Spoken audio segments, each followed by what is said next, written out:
This past academic year, college athletes made over $1.67 billion in compensation, which included NIL deals.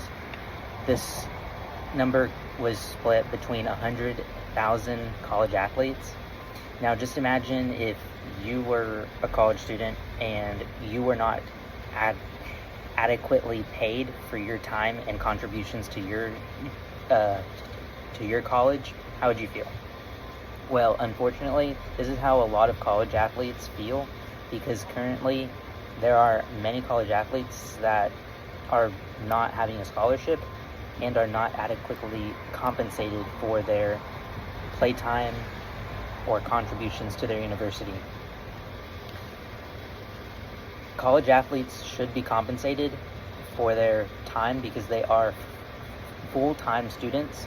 They put their bodies at risk of injury and contribute a lot more value to a university and school compared to their coaches, as their coaches just tell them what to do on the field or on the court. According to the NCAA, this past year and over the past couple of years, 210,000 athletes suffer minor to season-ending or career-ending injuries. This accumulates for over 500,000 athletes across the United States.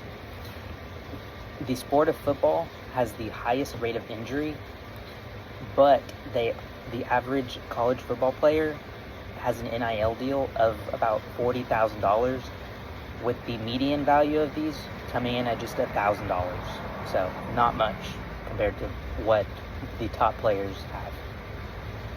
Injuries in college football are also very hurtful to a player's career and life. Some positions are more prone to injuries as they are hit more often or more.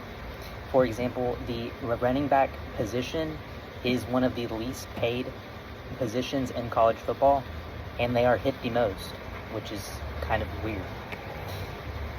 College athletes contribute a lot of time outside of their sport to other things. This includes schoolwork, jobs, sleeping, and just extracurriculars. According to an NCAA poll, student athletes spent 35 hours on academics, and they spent just over 30 of that on their athletic sport, which is nearly split even time for what they would be spending on their sport. So they're putting a lot of time in their sport and their academics as well. During these times they're spending on academics, they're using that time for watching film, practices, weightlifting, and their actual sport time and their games. 16 hours of that is only spent socializing with other people outside of their sport, with friends, family, etc. And then 85 hours of that is spent working on jobs, sleeping, and extracurriculars. And I think that coaching salaries should be lowered because these athletes are not compensated correctly. College coaches are currently paid significantly more than players, but in the NFL, this does not translate as well. The average college football coach is paid about $4 million a year, with some of the top earners like Kirby Smart at Georgia according to USA Today, being paid over $13 million, which is just insane compared to what the average college football player makes. And if these college coaches were paid how the NFL pays their head coaches, because players translate more of the talent on the field, then college coaches would not be paid as much as the players are, and it would just be more fair. Overall, the college athletic landscape is very strange for how it pays